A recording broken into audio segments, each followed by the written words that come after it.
ஒரு சிறிய கிராமத்தில் ஒரு அழகான வெள்ளை பூனை வாழ்ந்து வந்தது. அந்த பூனையின் பெயர் மினி. மினி மிகவும் புத்திசாலி, ஆனால் கொஞ்சம் சோம்பேறி.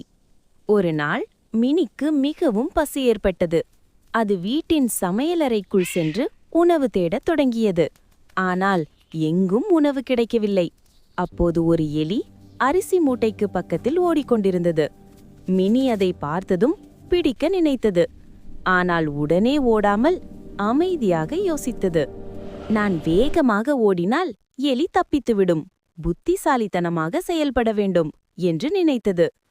மினி தூங்குவது போல நடித்து அமைதியாக படுத்துக்கொண்டது.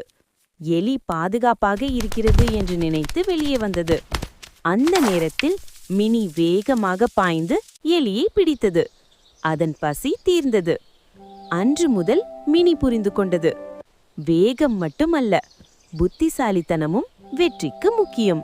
இந்த வீடியோ உங்களுக்கு பிடித்திருந்தா லைக் பண்ணுங்க. இன்னும் சூப்பரான கதைகள் பார்க்க சப்ஸ்கிரைப் பண்ணுங்க.